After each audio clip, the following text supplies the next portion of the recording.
الحمد للہ رب العالمین والصلاة والسلام علی سید الانبیاء والمرسلین وعلی آلہ واصحابہ اجمعین اما بعد فاعوذ باللہ من الشیطان الرجیم بسم اللہ الرحمن الرحیم وَلِلَّهِ عَلَى النَّاسِ حِجُّ الْبَيْتِ مَنِ اسْتَطَاعَ إِلَيْهِ سَبِيلًا صدق اللہ العظیم۔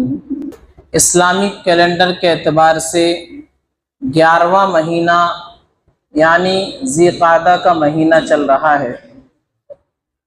اس کے بعد ذی الحجہ کا مہینہ شروع ہوگا جو اسلامی کیلنڈر کا آخری مہینہ ہے۔ اس مہینے میں اللہ تبارک و تعالی نے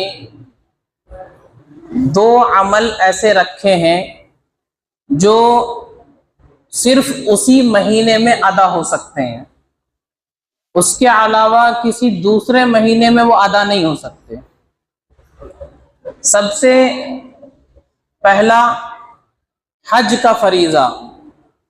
حج صرف ذی الحجہ کے مہینے میں ہی ادا ہو سکتا ہے اور اس کے بھی 5 دن خاص ہے۔ اس کے علاوہ پورے سال حج ادا نہیں ہو سکتا ہے۔ اسی طرح دوسرا عمل ہے قربانی کا عمل۔ یہ قربانی بھی ذی الحجہ کے مہینے میں ہی ہو سکتی ہے اور اس کے لیے 3 دن خاص ہے۔ پھر پورے سال آپ صدقہ کر سکتے ہیں، نفلی قربانی آپ کی ہوگی، وہ جانور آپ کا صدقہ ہوگا، آپ عقیقہ کر سکتے ہیں، لیکن قربانی نہیں ہوگی پورے سال۔ تو یہ 2 عبادتیں ہیں جو ذی الحجہ کے مہینے میں خاص ہیں، اس کے علاوہ کسی دوسرے مہینے میں پورے سال نہیں ہو سکتی ہے۔ تو ذی الحجہ کا مہینہ یہ بڑی عظمت والا، فضیلت والا، برکت والا مہینہ ہے۔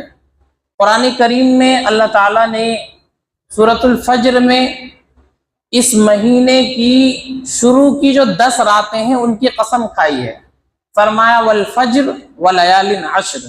اللہ نے ان 10 راتوں کی قسم کھائی، ان 10 راتوں سے مراد یہ ذی الحجہ کے پہلے 10 دنوں کی راتیں ہیں۔ تو اس کا مطلب یہ کہ یہ بہت اہم رات ہے۔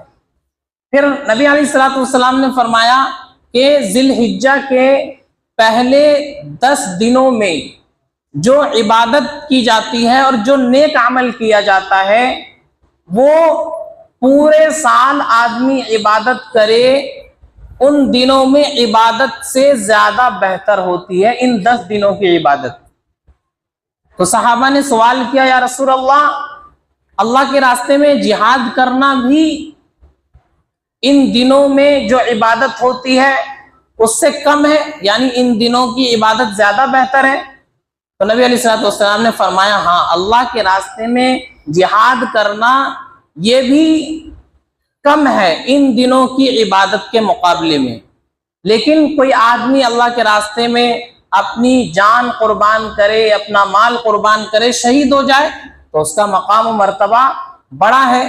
تو بہرحال ان 10 دنوں کی عبادت پورے سال میں کی جانے والی عبادتوں سے زیادہ بڑھ کر ہے، زیادہ بہتر ہے، زیادہ اس کا ثواب ملتا ہے، زیادہ اس کی فضیلت ہے۔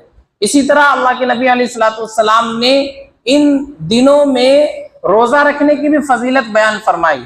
فرمایا ذی الحجہ کے پہلے جو 9 دن ہے، 10ویں دن تو قربانی ہے، اس دن کا تو روزہ نہیں رکھنا ہے، اور اس کے بعد 3 دن کا روزہ بھی نہیں رکھنا ہے۔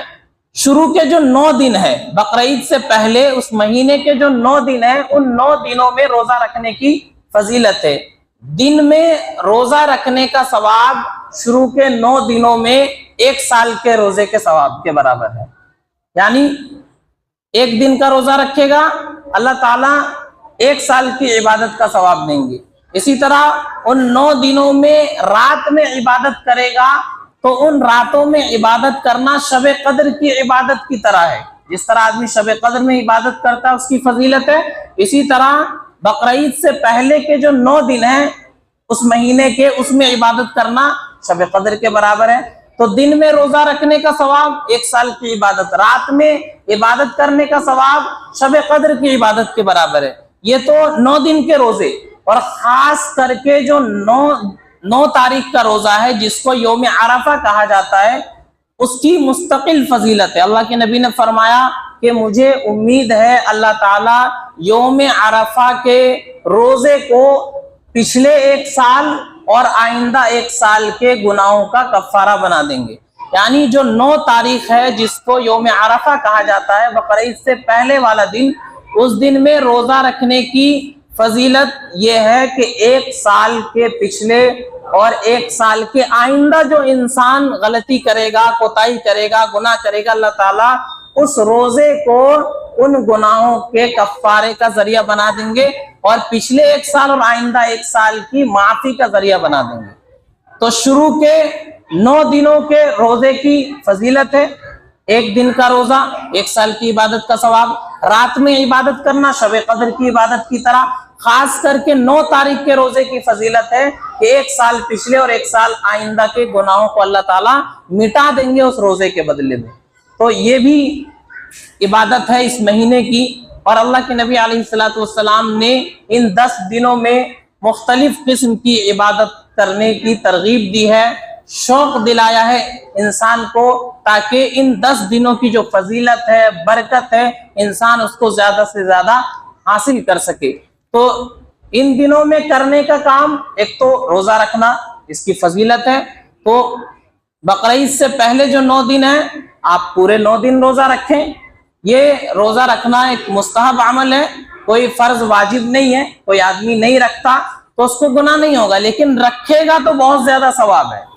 تو پہلے جو 9 دن ہے اس میں روزہ آدمی مستقل رکھ سکتا ہے، اور اگر پورے 9 دن نہیں رکھتا تو 1-2 دن رکھ لے، یا 9 تاریخ کے روزے کی خاص فضیلت ہے اس دن روزہ رکھ لے۔ اسی طرح ان 9 دنوں میں رات میں عبادت کرنے کا بھی ثواب ہے، شب قدر کی طرح ثواب ملتا ہے، تو ان راتوں میں بھی عبادت کا اہتمام کرے۔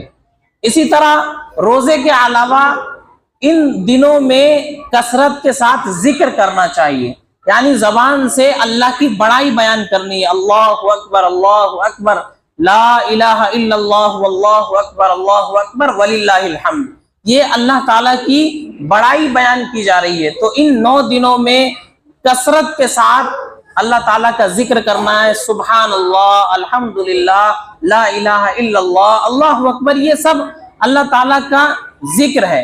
تو چلتے پھرتے آدمی کر سکتا ہے ان چیزوں کے لیے، اور ان کلمات کو پڑھنے کے لیے وضو کرنے کی ضرورت نہیں ہے، مسجد میں بیٹھنے کی ضرورت نہیں ہے، آدمی چلتے پھرتے بھی پڑھ سکتا ہے، دکان پر بیٹھا ہوا بھی پڑھ سکتا ہے، سواری پر چل رہا ہے وہاں بھی پڑھ سکتا ہے۔ تو اٹھتے بیٹھتے لیٹتے ہر حالت میں یہ چیزیں پڑھی جا سکتی ہے، بغیر وضو کے بھی پڑھی جا سکتی ہے۔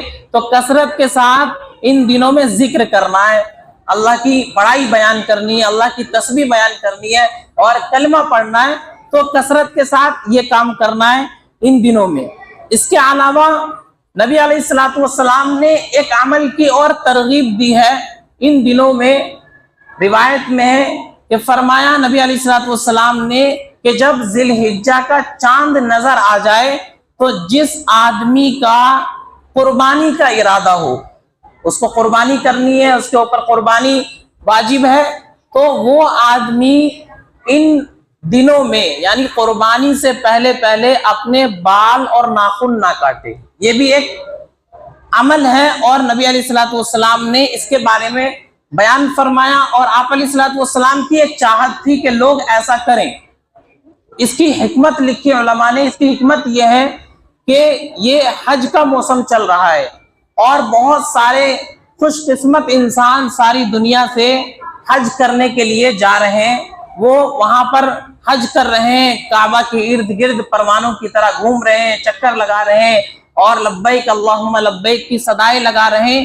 لیکن جو لوگ وہاں نہیں پہنچ سکے کسی وجہ سے، یا ابھی تک اللہ کی طرف سے ان کا بلاوا نہیں آیا، وہ لوگ اپنے مقام پر رہ رہے ہیں، تو کچھ نہ کچھ حاجیوں کی طرح ان کو بھی اپنا حلیہ بنا لینا ہے۔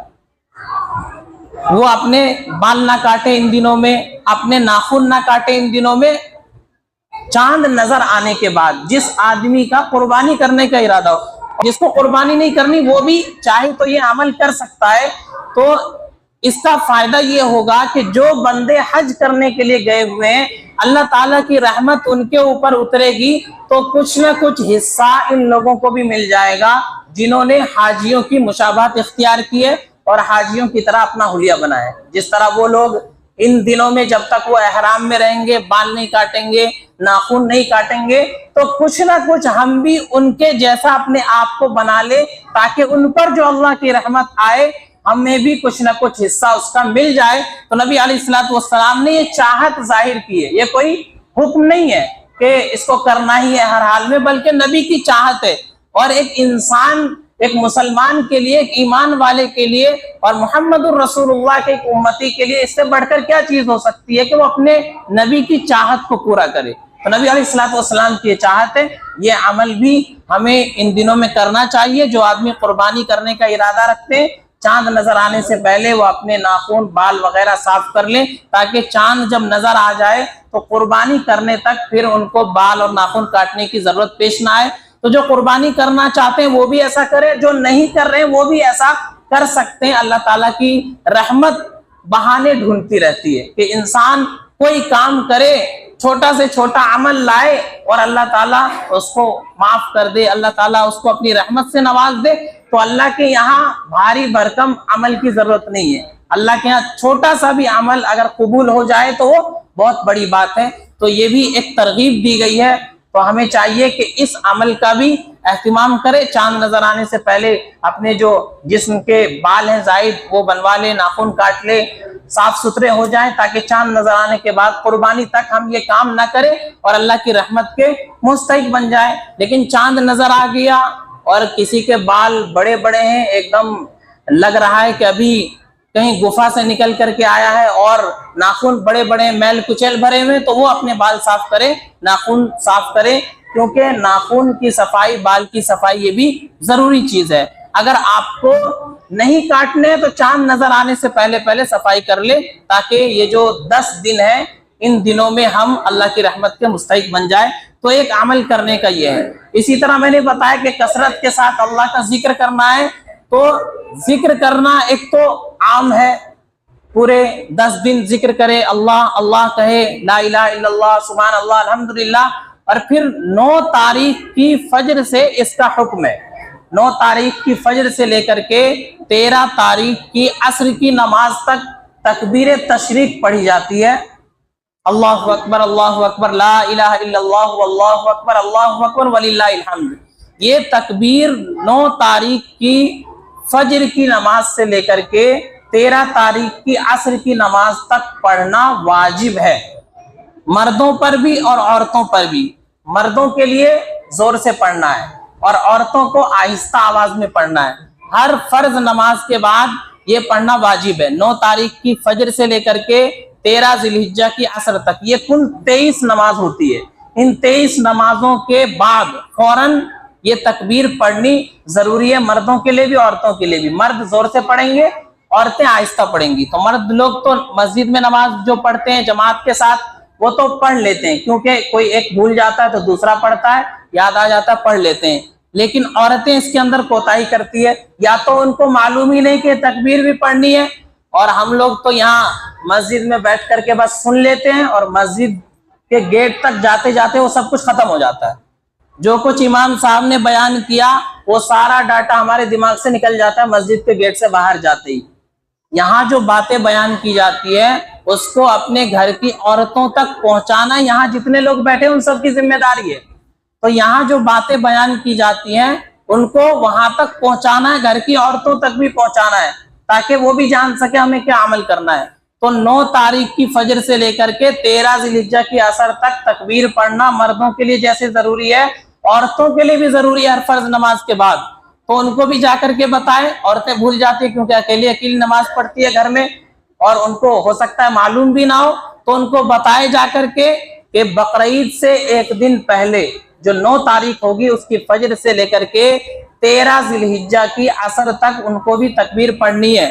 اور عورتیں بھول جاتی ہیں تو اس کا علاج یہ ہے کہ ایک بڑے سے پیپر پر یہ تکبیر لکھ دی جائے اور اس کی فوٹو کاپی کرا لی جائے، جہاں پر عورتیں نماز پڑھتی ہیں وہاں لگا دے، تاکہ نماز کے بعد فوراً نظر پڑے گی، ان کو یاد رہے گا یہ تکبیر پڑے گی۔ یہ پڑھنا واجب ہے، اور یہ واجب ایسا ہے کہ اس کی پھر قضا نہیں ہوتی ہے۔ ہم نے نماز کے بعد اگر یہ تکبیر پڑھ لی تو پڑھ لی، اگر نہیں پڑھ لی تو بس یہ ہم سے چھوٹ گئی، اس کے بعد میں قضا بھی نہیں ہے۔ تو اس پر جو گناہ ہوگا اس پر صرف ہم معافی مانگ سکتے ہیں، توبہ کر سکتے ہیں۔ تو اس لیے اس کو پڑھنا ضروری ہے، آئندہ پھر جمعے کو یاد دلا دیا جائے گا۔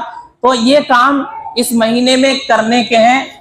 پہلا کام ہے اس مہینے میں کثرت کے ساتھ روزہ رکھنا، شروع کے جو 9 دن ہے اس کی فضیلت ہے، روزہ رکھے، رات میں عبادت کرے، اسی طرح کثرت کے ساتھ اللہ کا ذکر کرے، اسی طرح میں نے بتایا چاند نظر آنے کے بعد ناخن اور بال نہ کاٹے جب تک قربانی نہ ہو، اور اسی طریقے سے یہ تکبیر پڑھنے کی ہے 9 تاریخ سے لے کر کے 13 ذی الحجہ کی عصر کی نماز تک۔ تو ان اعمال کو اس مہینے میں کرنا ہے، اور اس فضیلت والے مہینے کی فضیلتیں، اس کی برکتیں اور اللہ کی رحمتیں جو اس مہینے میں نازل ہوتی ہے، اپنے آپ کو زیادہ سے زیادہ اس کا مستحق بنانا ہے۔ جو باتیں یہاں کہی گئی ہیں وہ اپنے گھر کی عورتوں کو بھی بتانی ہے، تاکہ گھر کے اندر بھی ماحول بن سکے، گھر کی عورتیں بھی اس مہینے کے اعمال کو زیادہ سے زیادہ کر سکے۔ اللہ تعالی ہم سب کو عمل سمجھ کی توفیق عطا فرمائے۔ وآخر دعوانا الحمدللہ رب العالمین۔